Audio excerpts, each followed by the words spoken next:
Hi everyone, welcome to டக்குனு Hindi YouTube channel. YouTube மூலமா மட்டுமே ஹிந்தி கத்துக்கிறவங்க நிறைய பேர் இருக்கீங்க. அவங்க எந்த மாதிரி சென்டென்சஸ பிரிச்சு பிரிச்சு படிக்கணும், எந்த மாதிரி படிச்சா இன்னும் நிறைய சென்டென்ஸ் உங்களால மேக் பண்ண முடியும் அப்படின்னு கத்துக் கொடுக்கறதுக்கு தான் இந்த 5 டேஸ் சீரிஸ். இந்த சீரிஸ் வெறும் எப்படி கத்துக்கிறது, யூடியூப் மூலமா எப்படி ஹிந்தி பேச கத்துக்கிறதுன்றது மட்டும் இல்லாம, நிறைய ஹிந்தி வார்த்தைகள், நிறைய ஹிந்தி வாக்கியங்கள், நிறைய ஹிந்தியில எப்படி பேசணுங்கிற பேட்டர்ன் இது எல்லாமே கத்துக்க முடியும். டே 1 வீடியோ முடிஞ்சது. டே 2 வீடியோல இருக்கோம் இன்னைக்கு நாம. டே 1 வீடியோக்கு ரொம்ப நிறைய பாசிட்டிவ் ரெஸ்பான்ஸ் குடுத்திருந்தீங்க. நிறைய பேரு நம்ம குடுத்த டாஸ்க் உடைய ஆன்சர்ஸ் ட்ரை பண்ணி கமெண்ட் செக்ஷன்ல குடுத்திருந்தீங்க. அண்ட் நிறைய பேர் ரொம்ப யூஸ்ஃபுல்லா இருக்குன்னு சொல்லிட்டு கமெண்ட்ஸ்ல சொல்லியிருந்தீங்க. ரொம்ப சந்தோஷமா இருந்தது அத பார்க்கும்போது. இன்னைக்கு டே 2 வீடியோவும் அதே மாதிரி போகணும். அதே மாதிரி வேர்ட் பை வேர்ட் ஒவ்வொரு கான்செப்ட்டா நீங்களும் கத்துக்கிட்டே வாங்க.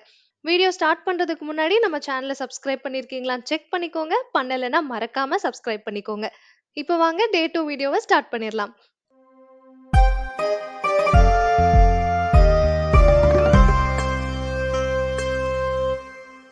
டே 1 வீடியோல பார்த்த மாதிரியே இன்னைக்கு வீடியோலயும் ஒரு சின்ன கிளிப்பிங் பார்க்க போறோம். ஒரே ஒரு சென்டென்ஸ் தான் வரப்போகுது. இன்ஃபேக்ட் சொல்லணும்னா டே 1 வீடியோல பார்த்த கிளிப்பிங்கோட கண்டினியூஷன் தான் இது.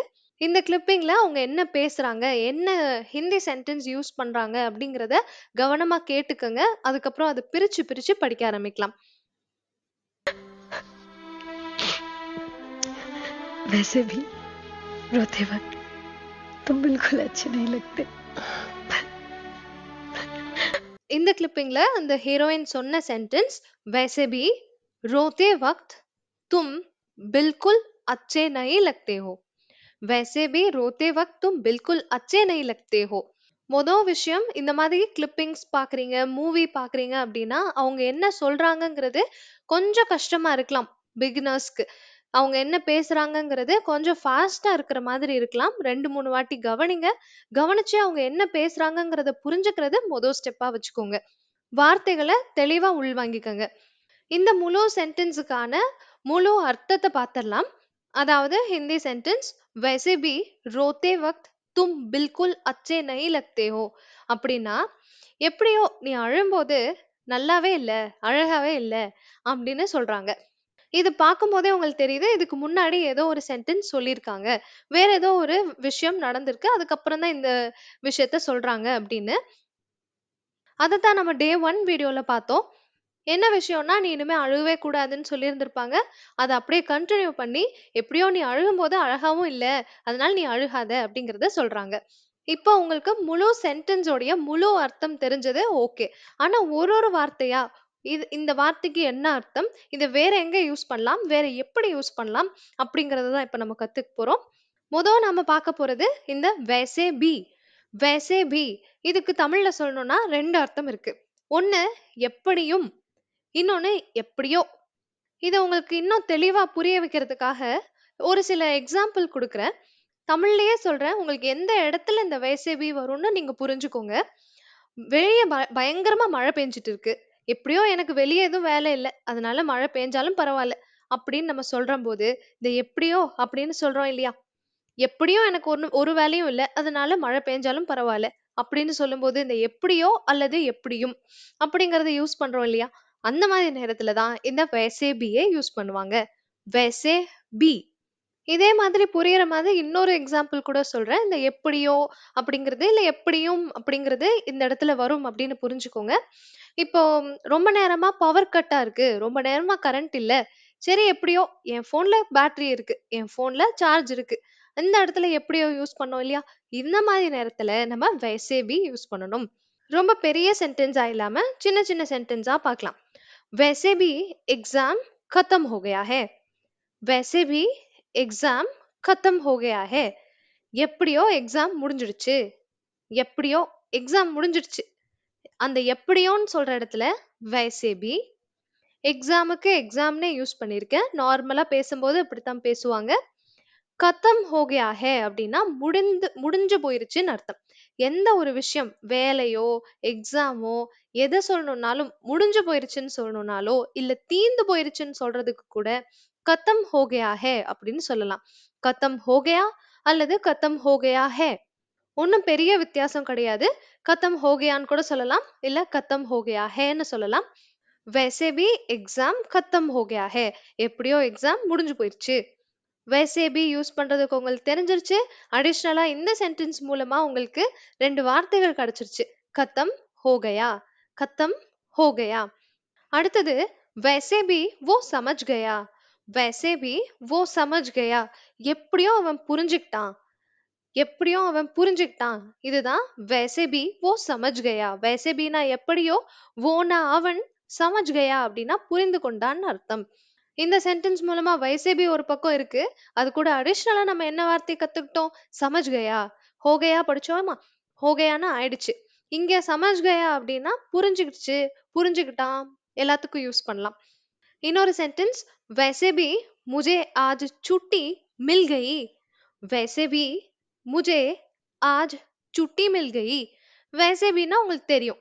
எப்படியோ, मुझे எனக்கு, मुझे என்ற வார்த்தை உங்களுக்கு புதுசா இருக்குன்னா எழுதி வைங்க. ரொம்ப ரொம்ப முக்கியமான வார்த்தை. நிறைய பேச வேண்டி வரும். मुझेனா எனக்கு, मुझे எனக்கு. वैसे भी எப்படியோ, मुझे எனக்கு, ஆஜ் ஆஜ்னா இன்று. இந்த வார்த்தைகள்லாம் இப்படிதான் நான் சொல்றேன். யூடியூப்ல வரக்கூடிய ஒவ்வொரு சென்டென்ஸ்லயும் இருக்கக்கூடிய வார்த்தைகள் மொத்தமா படிக்கும்போது, சென்டென்ஸா படிக்கும்போது நீங்க ஞாபகம் வச்சுக்கிறது கஷ்டம். அதனால வார்த்தை வார்த்தையா பிரிச்சு ஞாபகம் வச்சுக்கோங்க. அப்படி நீங்க பண்ணும்போது வாக்கியத்தை மனப்பாடம் பண்ணணும்னு அவசியம் கிடையாது. நீங்களா உருவாக்கலாம் வாக்கியத்தை. சரி, இதுக்கு நம்ம திரும்ப கண்டினியூ பண்ணலாம். वैसे भी मुझे आज எப்படியோ எனக்கு இன்று छुट्टी छुट्टीனா விடுமுறை, லீவ். छुट्टी मिल गई. मिल गईனா கிடைச்சிடுச்சு. मिल गया, मिल गई ரெண்டுமே கிடைச்சிடுச்சுன்னு தான் அர்த்தம். இந்த இடத்துல சுட்டி இருக்கு இல்லையா? சுட்டினா விடுமுறை, லீவ்னு சொன்னேன். இந்த லீவுங்கிற வார்த்தைய ஹிந்திய பொறுத்த வரைக்கும் அதை பெண் பால் அப்படின்னு பிரிச்சிடுறாங்க. அதனாலதான் மில் கயின்னு சொல்லியிருக்காங்க, மில் கயான்னு சொல்லாம. वैसे भी मुझे आज छुट्टी मिल गई. எப்படியோ எனக்கு இன்னைக்கு லீவ் கிடைச்சிருச்சு அப்படின்னு சொல்றோம். இந்த சென்டென்ஸ் மூலமா சுத்தமா ஹிந்தி தெரியலன்னு சொல்றவங்களுக்கு கூட நிறைய வார்த்தைகள் கிடைச்சிருச்சு. वैसे भी சொல்லலாம், முஜேன்னு சொல்லலாம், எனக்கு, ஆஜ் இன்று, சுட்டி லீவு, மில்கயா அல்லது மில்கயின்னு சொன்னா கிடைச்சிடுச்சுன்னு அர்த்தம். அதே மாதிரி இன்னொரு சென்டென்ஸ் वैसे भी बहुत देर हो गई. वैसे भी बहुत देर हो गई. எப்படியோ ரொம்ப லேட் ஆயிருச்சு, இதுக்கப்புறம் போனா என்ன, அப்படியே விட்டுறலாம் அப்படின்னு நினைச்சீங்கன்னா இந்த மாதிரி ஒரு சென்டென்ஸ் யூஸ் பண்ணலாம். वैसे भी बहुत देर हो गई. वैसे भी னா எப்படியோ, बहुत ரொம்ப, தேர் ஹோ கயி அப்படின்னா நேரம் ஆயிடுச்சுன்னு அர்த்தம். தேர் ஹோ கயி. இந்த இடத்துல தேருங்கிற வார்த்தை இதுக்கு முன்னாடி எப்படி லீவ், சுட்டி, சுட்டி எப்படி பெண்ணுன்னு சொன்னேனோ அதே மாதிரி தேர் தாமதம், இந்த வார்த்தையும் ஒரு பெண். அதனால அங்க மில்கயி சொன்னோம், இங்க ஹோகயி சொல்றோம். இவங்க யாருமே, அதாவது நேட்டிவ் ஹிந்தி ஸ்பீக்கர் யாருமே தேர் ஹோகயா சொல்ல மாட்டாங்க. அதே மாதிரி சுட்டி மில்கயா சொல்ல மாட்டாங்க. அதனால நாமளும் அவங்கள மாதிரி பேசணும்னு நினைக்கிறீங்க அப்படின்னாக்க மில்கயி ஹோகயி இதெல்லாம் கொஞ்சம் ஞாபகம் வச்சுக்கலாம். தேர் ஹோகயி அப்படின்னா நேரம் ஆயிடுச்சு. இதை நீங்க எல்லா இடத்துலயும் யூஸ் பண்ணலாம். இப்போ உங்க ஃப்ரெண்டு கிளம்பிட்டு இருக்காங்க, ரொம்ப லேட் பண்றாங்கன்னா, லேட் ஆயிடுச்சு சீக்கிரம் வான்னு சொல்லணும்னா கூட தேர் ஹோகயி அப்படிங்கறத யூஸ் பண்ணலாம். தேர் ஹோகயி லேட் ஆயிடுச்சு. ஆனா ஆண் கிட்ட சொல்றீங்களோ பெண் கிட்ட சொல்றீங்களோ, ஒரு ஆண் சொல்றீங்களோ பெண் சொல்றீங்களோ, எதை பத்தியும் பிரச்சனை இல்லை. தேர் ஹோ கயி அப்படிங்கிற இந்த 3 வார்த்தைகள் மாறவே மாறாது. அது கயான்னு மாத்த வேண்டாம். இந்த சென்டென்ஸ் மூலமா பஹுத் தெரியாதவங்க எழுதி வைங்க. நான் சொன்ன மாதிரி அந்த 3 ஸ்டெப் ஃபாலோ பண்றீங்கன்னு நினைக்கிறேன். நோட்ஸ் எடுக்கிறது ரொம்ப அவசியம். இந்த 5 நாள் சீரீஸ் ஆவது ஒரு நோட் எடுத்து, ஒரு பேனாவை எடுத்து நோட்ஸ் எழுதிட்டே வாங்க. 2வது விஷயம், தனியா படிக்க போர் அடிக்குது அப்படின்னாக்க உங்க ஃப்ரெண்ட்ஸோ இல்ல ஃபேமிலில உங்களுக்கு தெரிஞ்சவங்களையோ யாரையாவது இதுக்கு கம்பெனிக்கு சேர்த்துக்கோங்க. நம்ம வீடியோவை ஷேர் பண்ணிட்டு அவங்களையும் சேர்த்து பார்க்க சொல்லுங்க. உங்களுக்குள்ள கொஸ்டின்ஸ் கேட்டோ இல்ல சென்டென்சஸ ஒருத்தருக்கு ஒருத்தர் மாத்தி மாத்தி பேசி பார்த்தோ இதை நீங்க இன்னும் டெவலப் பண்ணிக்கலாம். 3வது விஷயம் தான், நான் உங்களுக்கு முதவே சொன்ன மாதிரி நம்ம சேனலை சப்ஸ்கிரைப் பண்ண மறந்துடாதீங்க. நீங்களும் சரி, உங்க கூட படிக்கிறவங்களும் சரி. இப்ப நான் சொன்ன மாதிரி பஹுத்ங்கிற வார்த்தை உங்களுக்கு புதுசா இருந்தா எழுதி வச்சிருங்க. பஹுத்னா ரொம்ப, எழுதி வைங்க தமிழ்ல. அதாவது பகுத்துங்கிற வார்த்தை ஹிந்திலயும், தமிழ் வார்த்தை ரொம்ப அப்படின்னு எழுதி வைங்க. எங்கெல்லாம் உங்களுக்கு ரொம்ப தேவைப்படுதோ இந்த பகுத் கொண்டு போய் யூஸ் பண்ணிருங்க. நெக்ஸ்ட் தேர் ஹோ கயி அப்படின்னா நேரம் ஆயிடுச்சு அப்படின்னு அர்த்தம். தேர் ஹோ கயி எப்பவுமே இது மாறாது. இப்ப அந்த சென்டென்ஸ்ல ஹீரோயின் சொன்ன டயலாக் மூலமா மொதோ வார்த்தை வைசேபி அப்படிங்கிறதுல இருந்து இத்தனை வார்த்தைகள், இத்தனை சென்டென்சஸ் கத்துக்கிட்டோம். வைசேபிய நீங்க மறக்க மாட்டீங்கன்னு நினைக்கிறேன். அடுத்த வார்த்தைக்கு போகலாம். இந்த ஃபுல் டயலாக் பாருங்க. வைசே பிக்கு அடுத்தது ரோத்தே வக்த் அப்படின்னு ஒண்ணு இருக்கு. ரோத்தே வக்த்னா என்ன அப்படிங்கறத பார்க்க ஆரம்பிக்கலாம். ரோத்தே வக்தோடைய அர்த்தம் அழும்போது, அழுகும்போது அப்படின்னு சொல்றதுதான் இந்த ரோத்தே வக்த். அழும்போதுக்கு மட்டும் தான் இந்த வார்த்தைய யூஸ் பண்ணுமா? வேற எங்கேயுமே வராதான்னு கேட்டா, இல்லைங்க. ரொம்ப ரொம்ப சிம்பிள். அந்த ரோவ மட்டும் எடுத்துட்டு, வேற எந்த செயல வேணாலும் இந்த இடத்துல போட்டு பேசலாம். நெறைய வாக்கியங்கள் நம்ம இப்ப மேக் பண்ணி காட்டுறேன் பாருங்க. அழும்போதுன்னு சொல்றதுனால, ரோ, தே, வக்த் அப்படின்னு சொன்னோம். ரோத்தே வக்த். இதுவே அடுத்தது பாருங்க, வரும்போது அப்படின்னு சொல்லணும்னா, ஆ, தே, வக்த். சோ எது காமனா இருக்கு? அந்த தேவும், வக்த்தும் ஒரே மாதிரி தான் வந்துட்டு இருக்கு. ரோவ தூக்கிட்டு ஆ போட்டுக்கிட்டோம். ரோத்தே வக்த்னா அழும்போது, ஆத்தே வக்த்னா வரும்போது. அப்ப அழுகிறதுக்கான வார்த்தை ரோ, வர்றதுக்கான வார்த்தை ஆ. மித்தபடி இந்த தேவும், வக்த்தும் அப்படியே தான் இருக்க போகுது. நெக்ஸ்ட் ஒன் பாருங்க, போகும்போது. போறதுக்கான வார்த்தை ஜா. அப்புறம் அந்த தேவும், வக்த்தும் அப்படியே தானே இருக்கும். அதனால ஜாத்தே வக்த் அப்படின்னு போட்டுறலாம். போகும்போது ஜாத்தே வக்த். இப்போ இத நீங்க சென்டென்ஸ்க்குள்ள கொண்டு வரதுக்கு யூஸ்ஃபுல்லா இருக்கும். இப்ப யாரோ ஃப்ரெண்ட் கிட்ட நீங்க சொல்றீங்கன்னு வச்சுக்கலாம். நீ வீட்டுக்கு போகும்போது என்னையும் கூட்டிட்டு போன்னு சொல்றீங்க. இந்த வீட்டுக்கு போகும்போதுன்னு சொல்றதுக்கு தெரிஞ்சா தானே நம்ம இந்த சென்டென்ஸ முடிக்க முடியும். போகும்போதுன்னு என்ன சொல்றதுன்னு தெரியலன்னா, நம்மளால அங்க கன்வே பண்ணவே முடியாது. நம்ம என்ன யோசிக்கிறோங்கிறத ஃப்ரெண்டு கிட்ட சொல்லவே முடியாது. அப்ப இந்த போகும்போதுங்கிற வார்த்தை இப்ப நம்ம தெரிஞ்சுக்கிட்டோம். ஜாத்தே வக்த். ஜாத்தே வக்த்னா போகும்போது. நெக்ஸ்ட் ஒன் வேலை செய்யும்போது. காம் கர்த்தே வக்த். காம்ங்கிறது வேலை. செய்யும்போது கர்த்தே வக்த். கர்ரு தான் இங்க செயல். அது கூட தே அண்ட் வக்த் அப்படியே தான் இருக்கு. காம் கர்த்தே வக்த். நெக்ஸ்ட் வெளியேறும்போது, அதாவது வீட்ட விட்டு கிளம்பும்போது, இல்ல ஒரு இடத்துல இருந்து கிளம்பும்போது அப்படின்னு சொல்றதுக்கு நிக்கல்தே வக்த் அப்படின்னு சொல்லணும். நிக்கல்தே வக்த். நிக்கல் அப்படின்னா ஒரு இடத்துல இருந்து கிளம்புறது. அததான் நிக்கல்னு சொல்லுவோம். நிக்கல்தே வக்த் அப்படின்னா கிளம்பும்போது. ஈஸியா இருக்கு இல்லைங்களா? எந்த ஒரு செயலும் செய்யும்போது அப்படின்னு சொல்றதுக்கு அந்த செயல்ல வந்து நீங்க ஹிந்தில போட்டுக்கணும். கூட ஒரு தே சேர்த்துக்கணும். அப்புறம் வக்த் போட்டுக்கணும். வக்த் போடுறதுக்கு சிலருக்கு கஷ்டமா இருக்கும். அந்த வார்த்தை சட்டுன்னு வராது. அதனால என்ன பண்ணிக்கலாம், வேற ஒரு ஆப்ஷன் கூட இருக்கு. எல்லாத்துக்கும் வக்த்ங்கிற இடத்துல சமய போடலாம். சமய போட்டாலும் இது கரெக்ட்டா தான் வரும். நிகல்தே வக்த் சொல்ற இடத்துல நிகல்தே சமய். காம் கர்த்தே வக்த் வேலை செய்யும்போது காம் கர்த்தே வக்த் அதுக்கு பதிலா காம் கர்த்தே சமய். அதே மாதிரி ஜாத்தே வக்த் பதிலா ஜாத்தே சமய். ஆத்தே வக்த் பதிலா ஆத்தே சமய். இதுவும் சொல்லலாம். ஒரே அர்த்தத்தை தான் கொடுக்கும். வரும்போது அப்படின்னு சொல்ற அதே அர்த்தத்தை தான் கொடுக்க போகுது. இந்த சென்டென்ஸோடைய 4 வார்த்தைகள் முடிஞ்சிருச்சு. வைசே பி முடிஞ்சிருச்சு. ரோத்தே வக்த் முடிஞ்சிருச்சு. இப்போ உங்களுக்கு புரியும். வைசே பி எப்படியோ, ரோத்தே வக்த் அழும்போது அப்படிங்கிறது வரலும் புரியும்.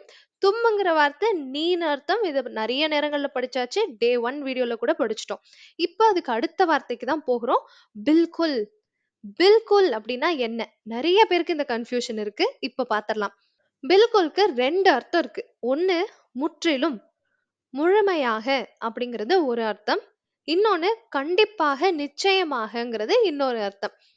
எக்ஸாம்பிளோட சொல்றேன். இப்போ ஒருத்தர் நாளைக்கு எங்க வீட்டுக்கு வாங்க அப்படின்னு சொல்லும்போது, நீங்க பதிலுக்கு பில்குல் அப்படின்னு மட்டுமே கூட சொல்லலாம். கரெக்ட்டான பதில் தான். பில்குல் சொன்னா இப்ப என்ன அர்த்தத்துல வந்துருச்சுன்னா, கண்டிப்பா அப்படின்னு சொல்ற மாதிரி. இப்ப நம்ம சொல்லுவோம் இல்லையா? நாளைக்கு எங்க வீட்டுக்கு வாங்கன்னு சொல்லும்போது, கண்டிப்பா அப்படின்னு சொல்லிட்டு வந்துருவோம் இல்லையா? அந்த மாதிரி நேரத்துல நீங்க பில்குல் மட்டுமே யூஸ் பண்ணலாம். அதே மாதிரி பில்குல்க்கு இன்னொரு அர்த்தமும் இருக்கு. முற்றிலும், கம்ப்ளீட்டா அப்படின்னு சொல்றதுக்கும் பில்குல் யூஸ் பண்ணுவாங்க. நான் நிறைய எக்ஸாம்பிள்ஸ் உங்களுக்கு சொல்லி காட்டுறேன். சோ தட் உங்களுக்கு இன்னும் கிளியரா புரியும். ஃபர்ஸ்ட் ஒன் பில்குல் டீக் ஹே. பில்குல் டீக் ஹே அப்படின்னா முற்றிலும் நல்லா இருக்கு. முழுமையாக நல்லா இருக்குன்னு அர்த்தம். கம்ப்ளீட்டா ஃபைன் அப்படின்னு சொல்றது. டீக் ஹேனா உங்களுக்கு தெரியும். டீக் ஹே அப்படின்னா சரியா இருக்கு, நல்லா இருக்கு அப்படின்னு சொல்றதுக்கு தான் டீக் ஹே சொல்லுவோம். இதுவே பில்குல் டீக் ஹேன்னா கம்ப்ளீட்டா நல்லா இருக்கு, முற்றிலும் நல்லா இருக்கு அப்படின்னு சொல்றதா அர்த்தம். நெக்ஸ்ட் பில்குல் சஹி ஹே. சஹி ஹேனா என்னன்னு பாத்திரலாம். சஹி ஹேனா கரெக்ட்னு அர்த்தம். இப்ப நான் ஒரு விஷயம் சொல்றேன், நீங்க என்கிட்ட கரெக்ட், நீங்க சொன்ன விஷயம் கரெக்ட் அப்படின்னு சொல்லணும்னா சஹி ஹேன்னு சொல்லலாம். நீங்க சொன்னது முழுமையா கரெக்ட், நீங்க என்ன சொன்னீங்களோ அந்த விஷயம் முற்றிலும் சரியானதுன்னு சொல்லணும்னா பில்குல் சஹி ஹே சொல்லலாம். சஹி ஹேனா சரியானது, பில்குல் சஹி ஹேனா முற்றிலும் சரியானதுன்னு அர்த்தம். அடுத்தது பில்குல் சச் ஹே. சச் ஹேனா உண்மையானதுன்னு அர்த்தம், உண்மைன்னு அர்த்தம் சச். பில்குல் சச் ஹே அப்படின்னா முற்றிலும் உண்மை, அதுல கொஞ்சம் கூட பொய்யே கிடையாது, முற்றிலும் உண்மை அப்படின்னு சொல்றதுதான் பில்குல் சச் ஹே. இதே பில்குல் சச் ஹேக்கு முற்றிலும் உண்மைன்னு ஒண்ணு வரும், இன்னொன்னு கண்டிப்பா அது உண்மைதான் அப்படின்னு சொல்றதுக்கு, அந்த கட்டாயமா கண்டிப்பா அப்படின்னு நிச்சயமா சொல்றதுக்கும் இந்த பில்குல் பில்குல்ல யூஸ் பண்ணிக்கலாம். நெக்ஸ்ட் ஒன் பில்குல் ஜரூரத் ஹே. ஜரூரத் ஹே அப்படின்னா அவசியமானது, தேவையானது அப்படின்னு அர்த்தம். பில்குல் ஜரூரத் ஹேனா கம்ப்ளீட்டா அது தேவை, அது முற்றிலும் தேவையானது அப்படின்னு சொல்றோம். நெக்ஸ்ட் பில்குல் ஆசான் ஹே. ஆசான் ஹேனா எளிமையானது, ரொம்ப ஈஸியானதுன்னு அர்த்தம். பில்குல் ஆசான் ஹே அப்படின்னா கம்ப்ளீட்டா எளிமையானது, ரொம்ப ரொம்ப ஈஸியானது அப்படின்னு சொல்றதுக்கு தான் இந்த பில்குல் ஆசான் ஹே, முற்றிலும் எளிமையானதுன்னு சொல்றோம். இந்த பில்குல் கூட வர வார்த்தைகள் எல்லாமே புது புது வார்த்தைகளா இருக்கலாம், சிலது தெரிஞ்ச வார்த்தைகளா இருக்கலாம். தெரியாத வார்த்தையா இருந்ததுன்னா மைண்ட்லயே ஞாபகம் வச்சுக்கலாம் அப்படின்னு விட்டுறாம எழுதி வச்சு 2 3 வாட்டி ப்ராக்டிஸ் பண்ணுங்க. அட்லீஸ்ட் இந்த 5 நாள் சீரிஸ் முடியிற வரைக்குமாவது இந்த வார்த்தைகளை ப்ராக்டிஸ் பண்ணிட்டே இருங்க, உங்களுக்கே அது மறக்காம ஆயிடும். நெக்ஸ்ட் ஒன் பில்குல் முஷ்கில் ஹே. பில்குல் முஷ்கில் ஹேனா ரொம்ப கஷ்டமானதுன்னு அர்த்தம். ரொம்பவே முற்றிலும் கஷ்டம் அப்படின்னு சொல்றது அந்த பில்குல் முஷ்கில் ஹே. அடுத்தது பில்குல் சாஃப் ஹே அப்படின்னா ரொம்பவே சுத்தமானது, முற்றிலும் சுத்தமானது அப்படின்றது அர்த்தம். இன்னொன்னு, ஏதாவது ஒரு விஷயம் ஒருத்தர் எக்ஸ்பிளைன் பண்றாரு, ஒருத்தர் புரிய வைக்கிறாரு அப்படின்னா அவர் சொன்னது ரொம்ப கிளியரா இருக்கு, ரொம்ப சுத்தமா கிளீனா புரியுது அப்படின்னு சொல்லுவோமா, அந்த மாதிரி சொல்லும் போதும் கூட பில்குல் சாஃப் ஹே அப்படின்னு சொல்லலாம். பில்குல் சாஃப் ஹேனா ரொம்ப ரொம்ப கிளியரா இருக்கு, ரொம்ப வெளிப்படையா தெளிவாவும் இருக்கு அப்படின்னு சொல்றதுக்கு தான் பில்குல் சாஃப் ஹேங்கிறத யூஸ் பண்ணுவாங்க. இந்த சாஃப் அப்படிங்கிற வார்த்தை சுத்தத்துக்கு மட்டும் இல்ல, அதாவது வீடு சுத்தம், நம்ம இருக்கக்கூடிய இடம் சுத்தம், அந்த மாதிரி சுத்தத்துக்கு மட்டும் இல்ல, தெளிவாக, இல்ல விளக்கமாக, வெளிப்படையாக இருக்கு அப்படின்னு சொல்றதுக்கெல்லாமும் இங்கிலீஷ்ல கிளியரா இருக்குன்னு சொல்லுவோம். ரொம்ப கிளீனா எக்ஸ்பிளைன் பண்ணாங்க, ரொம்ப கிளியரா சொல்றாங்கன்னு சொல்லுவோம். அதுதான் இந்த சாஃப். சாஃப் அதுக்கும் யூஸ் பண்ணலாம். இப்போ உங்களுக்கு பில்குலோடைய அர்த்தம் புரிஞ்சிருக்கும். பில்குல்க்கு கண்டிப்பா அப்படின்னு ஒரு அர்த்தம் இருக்கு. இன்னொன்னு முற்றிலும், கம்ப்ளீட்டா கரெக்ட், முற்றிலும் சரி, முற்றிலும் உண்மை, முற்றிலும் பொய், முற்றிலும் சுத்தமாக இருக்குது அப்படின்லாம் சொல்றதுக்கு நீங்க இந்த பில்குலை யூஸ் பண்ணிக்கலாம். இப்போ இந்த சென்டென்ஸ் உடைய பாதி வாக்கியம் நம்ம முடிச்சிட்டோம். वैसे भी रोते वक्त तुम बिल्कुल, बिल्कुल வரைக்கும் முடிச்சிட்டோம். மீதிய மட்டும் பார்க்க போறோம். अच्छे नहीं लगते हो. இந்த अच्छा लगता है, अच्छा नहीं लगता है, अच्छे लगते हो, अच्छे नहीं लगते हो, இதெல்லாம் என்னதான் அர்த்தம்? அச்சா லக், இந்த லக்ன்ற வார்த்தை நிறைய யூஸ் பண்றாங்களே, என்னதான் அர்த்தம்னு நிறைய பேர் கேட்டுட்டாங்க. என்கிட்ட கிளாஸ் வரவங்களும் கேட்பாங்க, அவங்களுக்கு எக்ஸ்பிளைன் பண்ணுவேன். இதே நீங்க கமெண்ட் செக்ஷன்ல சொன்னீங்கன்னா லக் வச்சு 2 வீடியோ தனிப்பட்டு போட்டிருக்கேன். இருந்தாலும் இப்போவும் நான் எக்ஸ்பிளைன் பண்றேன். முக்கியமா இந்த அச்சா லக்தாவை பத்தி நான் நல்லா எக்ஸ்பிளைன் பண்றேன். அச்சா லக்தா ஹே அப்படின்னு சொன்னா அதுக்கு நிறைய அர்த்தங்கள் இருக்கு. அதுல அர்த்தம் நன்றாக இருக்கிறது, ஒரு விஷயம் நல்லா இருக்கு அப்படின்னு சொல்லணும்னா என்ன என்ன பொருளா வேணாலும் இருக்கலாம். அந்த பொருள் நல்லா இருக்கு, அது பார்க்க நல்லா இருக்கு, இல்ல சாப்பிட நல்லா இருக்கு, உணர்வுகளா கூட சொல்லலாம். நல்லா இருக்கு அப்படின்னு சொல்றதுக்கு அச்சா லக்தா ஹே அப்படின்னு சொல்றது வழக்கமான ஒரு விஷயம். அச்சா லக்தா ஹே நல்லா இருக்கு. எக்ஸாம்பிள் பாருங்க, கானா அச்சா லக்தா ஹே. கானா அச்சா லக்தா ஹே, சாப்பாடு நல்லா இருக்கு. ஒருத்தர் சாப்பாடு செஞ்சு உங்ககிட்ட வைக்கிறாங்க, நீங்க சாப்பிட்டு பார்த்துட்டு கானா அச்சா லக்தா ஹே, கானா பஹுத் அச்சா லக்தா ஹே இப்படிலாம் சொன்னீங்கன்னா அவங்கள பாராட்டுறீங்க, சாப்பாடு நல்லா இருக்கு அப்படின்னு சொல்றீங்கன்னு அர்த்தம். கானா அச்சா லக்தா ஹே. அதே மாதிரி ஒருத்தர் டீ போட்டு குடுக்குறாங்க, டீ நல்லா இருக்குன்னு சொல்லணும். அதே வாக்கியத்தை யூஸ் பண்ணிக்க வேண்டியதான். சாய் அச்சா லக்தா ஹே, சாய் அச்சா லக்தா ஹே, டீ நன்றாக இருக்கிறதுன்னு அர்த்தம். இதே மாதிரி மௌசம் அச்சா லக்தா ஹே அப்படின்னு சொன்னா, மௌசம்னா என்னது? வானிலை. வானிலை இன்னைக்கான வெதர், இன்னைக்கான கிளைமேட் நல்லா இருக்கு அப்படின்னு சொல்லுவோம். அப்போ நம்ம இந்த மௌசம் அச்சா ஹேன்னு சொன்னாலும் சரிதான். இருந்தாலும் அச்சா லக்தா ஹேங்கிறது தான் நிறைய நார்த் இந்தியன்ஸ், நிறைய நேட்டிவ் ஸ்பீக்கர் இப்படிதான் யூஸ் பண்ணுவாங்க. அதனால தான் இந்த சென்டென்ஸ் நான் குடுத்திருக்கேன். மௌசம் அச்சா லக்தா ஹே அப்படின்னா, வானிலை நல்லா இருக்கு அப்படின்னு அர்த்தம். இன்னொரு சென்டென்ஸ் கூட பாத்துருங்க. ஏ கர் அச்சா லக்தா ஹே. ஏ கர் அச்சா லக்தா ஹே. இந்த வீடு நல்லா இருக்கு. இந்த வீடு பார்க்க நல்லா இருக்கு, அழகா இருக்கு, நன்றாக இருக்கிறது. இதுதான் வாக்கியமே. நல்லா இருக்குன்னு சொல்ல வேண்டிய இடத்துல எல்லாம் அச்சா லக்தா ஹே. ஏ கர் அச்சா லக்தா ஹே. இந்த வீடு நல்லா இருக்கு. இப்போ அச்சா லக்தா ஹே உடைய இன்னொரு அர்த்தத்துக்கு போகிறோம்.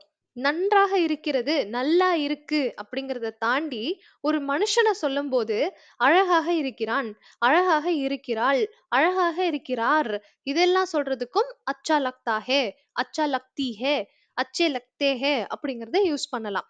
இப்ப ரோஹன்னு ஒரு சின்ன பையன். இந்த பையன் அழகா இருக்கான், ரோஹன் அழகா இருக்கான் அப்படின்னு சொல்லணும்னா, ரோஹன் அச்சா லக்தா ஹேன்னும் சொல்லலாம்.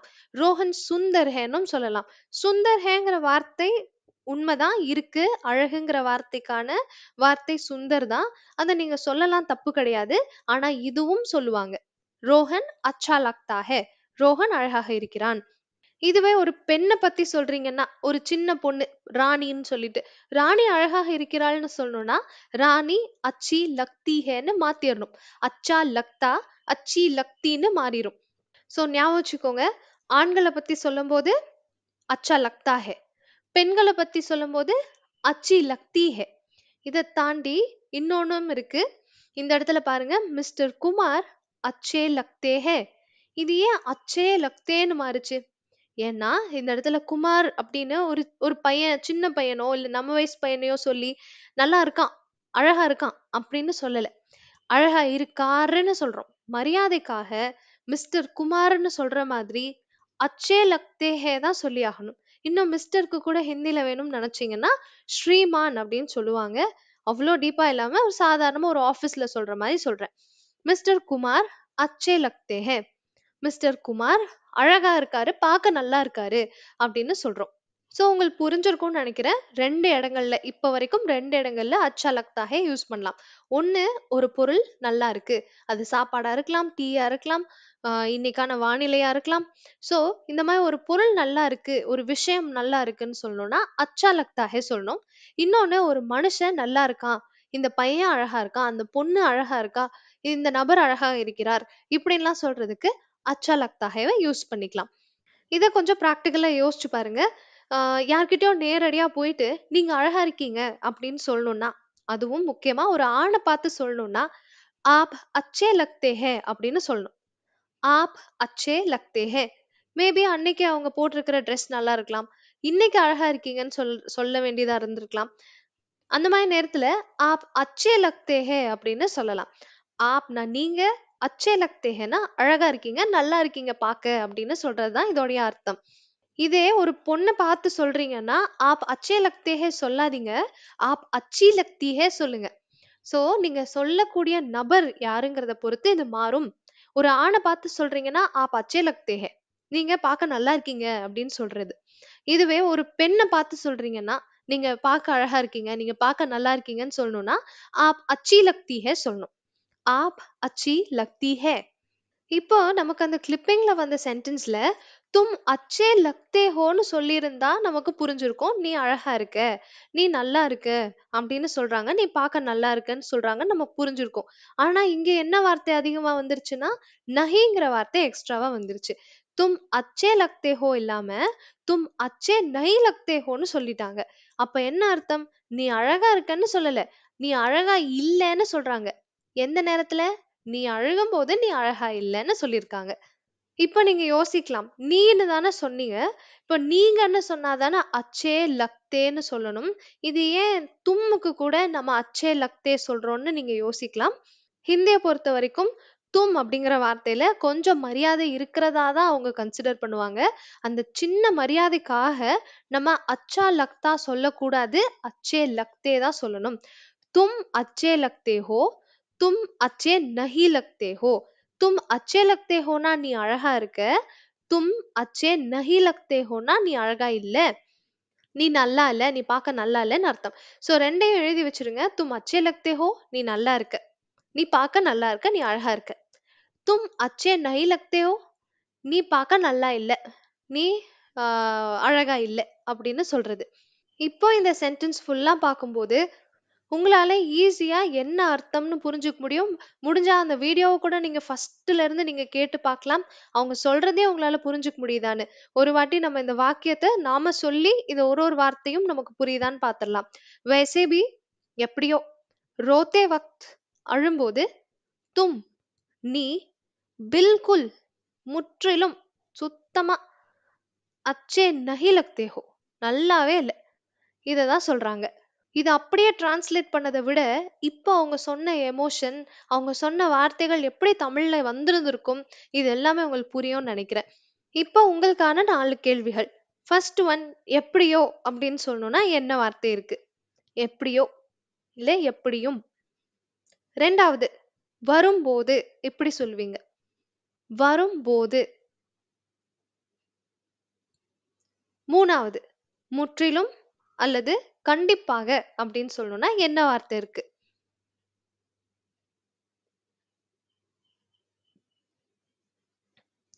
4வது அச்சா லக்தா ஹை அப்படின்னா என்ன 2 அர்த்தங்கள் படிச்சிருக்கோம்?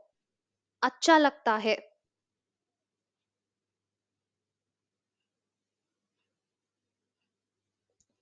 அடுத்து ஒருத்தர பார்த்து நீங்க அழகா இருக்கீங்கன்னு சொல்லணும். உங்க மைண்ட்ல நீங்க ஒரு ஆண பார்த்து சொல்றதா இருந்தா எப்படி சொல்லுவீங்கன்னு யோசிச்சுக்கோங்க. உங்க மைண்ட்ல உங்களுக்கு யார் அந்த நபர் தோன்ற நபர் ஆணா இருந்தா, நீங்க எப்படி சொல்வீங்களோ அத மட்டுமே கூட குடுங்க. நீங்க மைண்ட்ல நெனைக்கிற நபர் பெண்ணா இருந்தா, பெண்ணுக்கு ஏத்த மாதிரி அந்த சென்டென்ஸ் எப்படி மேக் பண்ணுவீங்கன்னு, அத மட்டும் கூட கமெண்ட் செக்ஷன்ல குடுங்க. இப்ப இந்த 5 கேள்விகளுக்கான ஆன்ஸரும் நீங்க கமெண்ட் செக்ஷன்ல குடுத்தா தான், எனக்கு நீங்க இந்த கிளாஸ் எப்படி கவனிச்சிருக்கீங்கன்னு தெரியும். இந்த விஷயங்கள் எல்லாமே உங்களுக்கு புரிஞ்சதா அப்படின்னு என்னால புரிஞ்சுக்க முடியும். ஸோ இன்னைக்கு கிளாஸ்ல படிச்ச ஒவ்வொரு விஷயமும் உங்களுக்கு கட்டாயமா யூஸ்ஃபுல்லா இருந்திருக்கும்னு நினைக்கிறேன்.